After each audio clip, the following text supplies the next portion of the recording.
Bismillahirrahmanirrahim. Assalamu alaikum dear students. I am your instructor Dr. Namra and today we will discuss sampling. Let's start with the definition. Sampling is the technique of selecting samples from population. Sampling helps to determine the corresponding value of the population and plays a vital role in marketing research.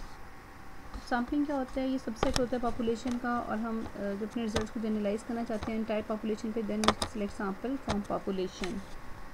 Sampling process जो है selecting the sample, number 1 पे है defining the population, second developing a sampling frame, number 3 specifying sampling method and number 4 determining sample size. Now come to the definition of population. What is population? A group of all possible elements or objects are called population. Human population, the total number of students in a college.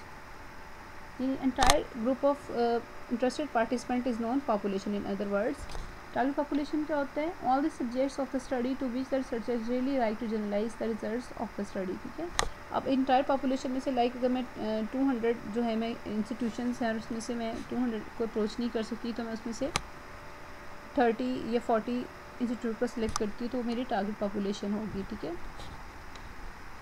और इसमें ये होता है कि researcher अपने results को generalise करना चाह रहा होता है और जितने इंटरेस्टेड पार्टिसिपेंट की लिस्ट होती है या इंस्टीट्यूशंस होते हैं जिन पे हमने वर्कआउट करना होता है वो हमारा टारगेट पॉपुलेशन कहलाता है. ठीक है. Accessible population, the people which are accessible approachable for the researcher, the research can get the approach. तो जो हमारे लिए फिजिबल होते हैं रिसर्चर के लिए वो उसके लिए एक्सेसिबल पॉपुलेशन कहलाती है. Now come to the sample. Representing small part of a population is called sample. Sample is the subset of population. Target population, the people actually studied the research which is generalizable. ठीक है. अब जब हम population में से entire population में से sample select करते हैं, सबसेट होता है पॉपुलेशन का और इसमें से जिसमें हम अपनी रिसर्च करना चाह रहे होते हैं. ठीक है. तो वो हमारी टारगेट पॉपुलेशन कहलाती है, टारगेट सैम्पल कहलाता है. लाइक अगर मैं पब्लिक स्कूल में ग्रेड 5 के स्टूडेंट्स पे काम करना चाह रही हूँ तो मैं कह रही हूँ कि 10 मैंने पब्लिक स्कूल सेलेक्ट किए हैं और मेरी टारगेट पॉपुलेशन है. तो उसमें से मैं अगर मैंने 10 स्कूल्स में से मैं कहती हूँ कि हर स्कूल में से मैंने ग्रेड 5 के बच्चे सेलेक्ट किए, किसी में 10 है किसी में 15 है, तो जितनी जितनी नंबर ऑफ़ स्टूडेंट्स होंगे वो सारे मेरे टारगेट सैम्पल में आ जाएंगे. Now come to the sampling frame. A sample frame is the list of all elements in the population from which the samples are drawn, such as telephone directories. ठीक है. तो कहने के जितने लिस्ट ऑफ एलिमेंट्स हैं, जितनी population है, सारी उसके अंदर लिस्ट होती है सैम्पलिंग फ्रेम के अंदर कि मुझे यहाँ से सैम्पल रिक्वायर्ड है, ये जो है वो उसकी कंप्लीट लिस्ट होती है, उसको हम सैम्पलिंग फ्रेम कहते हैं. A sample frame is the complete list of all possible sampling units. ठीक है. सैम्पलिंग यूनिट्स की कंप्लीट लिस्ट है. जिस तरह हम कह रहे हैं कि टेलीफोन डायरेक्टरी में आपको सारे टेलीफोन मिल जाते हैं कि ये इस सिटी का है, लाहौर का है, कराची का है, तो आपको रिक्वायर्ड सिटी में आप जाके वो उसको अप्रोच कर लेते हैं. इसी तरह सैम्पलिंग फ्रेम में भी आप कंप्लीट लिस्ट होती है आपके पास सैम्पल की और पॉसिबल सैम्पल आप उसको वहाँ से मिल जाते हैं. सैम्पलिंग यूनिट क्या होता है?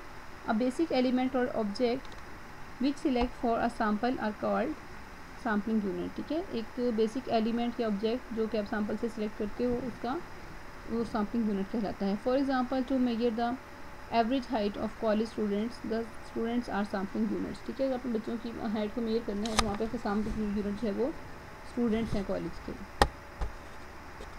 Now come to the sampling process.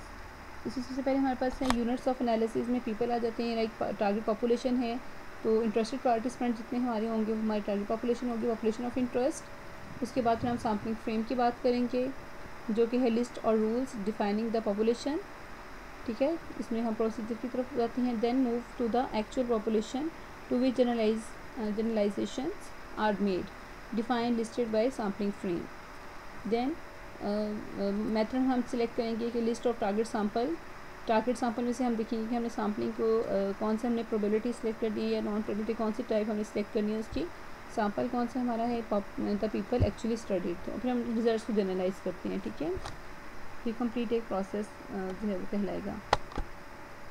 Types of sampling, दो तरह की सैम्पलिंग की टेक्निक्स होती हैं. एक प्रोबेबिलिटी सैम्पलिंग होती है, the other one is non probability sampling.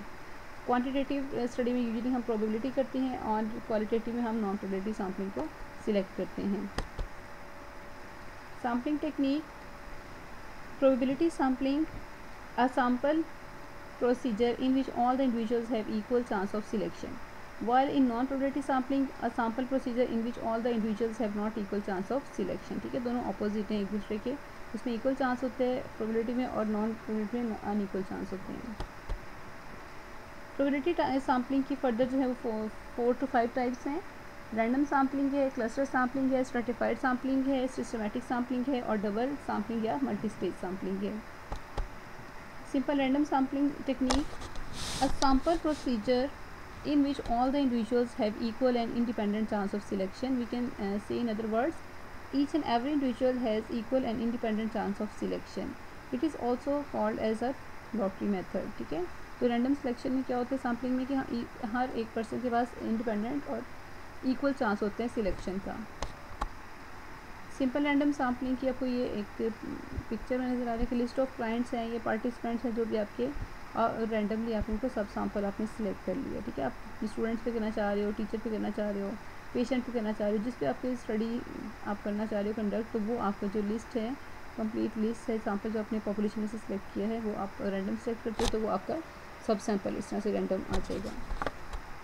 Now come to the cluster sampling, in a process of sampling in which groups of individuals not individuals are randomly selected.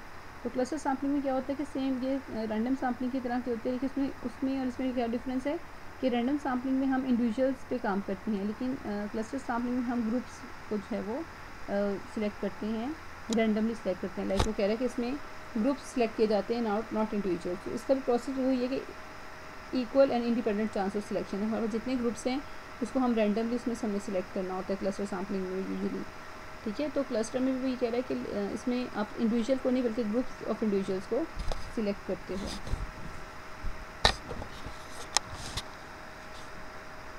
Divide population into clusters, cluster का मतलब होता है groups. Randomly sample clusters measure all units within the sample cluster. ठीक है, तो फिर आप sample उसमें से सिलेक्ट करते हो, रैंडमली क्लस्टर में से आप उसको सिलेक्ट कर लेते हो। स्ट्रेटिफाइड सैम्पलिंग जो है समटाइम्स कॉल्ड प्रोपोर्शनल और कोटा रैंडम सैम्पलिंग, इसमें भी आप स्ट्राटा बनाते हो, जिसमें स्ट्राटा का मतलब ग्रुप होता है, तो ग्रुप पे आप रैंडम उसमें सिलेक्ट करते हो। इस प्रोपोर्शनल स्ट्रेटिफाइड सैम्पलिंग टेक्निक भी कहा जाता है। Stratified sampling procedure to ensure representation of each strata over sample smaller population groups, administrative convenience field offices, sampling problems में डिफर इन ईच स्ट्राटा। तो स्ट्राटा का मतलब ये होता है कि आप ग्रुप्स बनाते हैं इसमें, और इसमें आप रैंडम उसको स्ट्रेटिफाइड यानी on the basis of similarities आप ग्रुप बनाते हैं और फिर आप ग्रुप्स को रैंडमली आप सिलेक्ट करते हैं, तो स्ट्रेटिफाइड सैम्पलिंग टेक्निक कहलाती है। स्ट्रेटिफाइड रैंडम सैम्पलिंग आपके पास है, लिस्ट ऑफ क्लाइंट्स हैं कि डिफरेंट अगर कंट्रीज़ के हैं तो आप उनके ग्रुप्स बना लिए पहले, और फिर आपने स्ट्राटा की बेसिस पर यानी on the basis of similarity आप उनके ग्रुप्स बनाए, फिर आपने उनको रैंडमली सिलेक्ट कर लिया है। रैंडम सैम्पल्स ऑफ एन जिसमें टोटल नंबर ऑफ पार्टिसिपेंट को रिप्रेजेंट कर रहे हैं। Systematic sampling is the process of selecting every selected number in the population.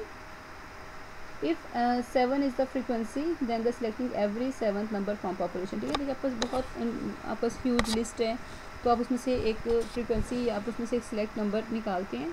Systematic आप उसका फॉर्मूला लगाते हैं और आपके पास nth नंबर कोई भी आप निकाल लेते हैं। लाइक फॉर एग्जाम्पल उन्होंने कहा कि 7th आपके पास आ रहा है, तो अब लिस्ट में जहाँ 7 आ गया, पहले 7 फिर 14 फिर 21, यानी आफ्टर एवरी 7th नंबर आप उसको सर्कल कर लेंगे तो वो आपका सैम्पल होगा। इसका मतलब कि आपके पास बहुत ह्यूज डाटा था, तो एवरी 7th नंबर को आपने सर्कल कर लिया और सिलेक्ट करके एज ए सैम्पल आपने सिलेक्ट किया। इसको आपको नजर आ रहा formula F = n/s।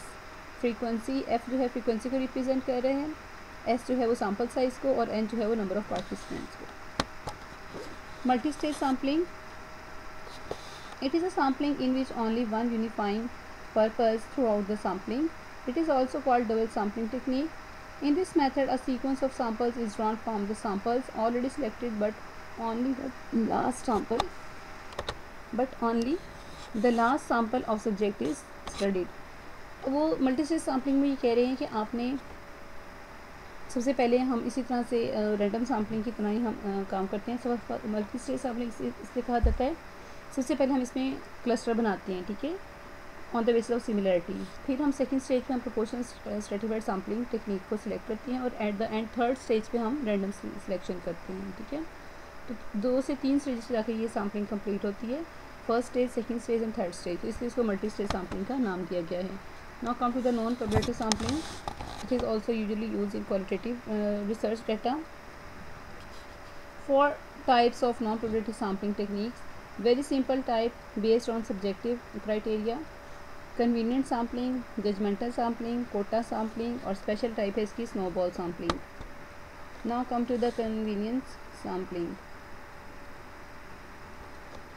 drawn all the convenience of the researchers, common in exploratory research, does not lead to any conclusion, it must be relevant to the topic, not importance of sample rather than given importance to researcher। ठीक है, तो वो कहने के इसमें ज़्यादा sample से ज़्यादा इस पर आप ये तो कह रहे कि ज़्यादा ये टॉपिक बेस होती है, आप किस चीज़ पे काम कर रहे हो, लाइक एक्शन रिसर्च कर रहे हो, क्वालिटेटिव टाइप कर रहे हो, तो इस पे सैम्पल से ज़्यादा ये उस पर फोकस करती है आपकी रिसर्च की क्वालिटी पर, क्राइटेरिया पे।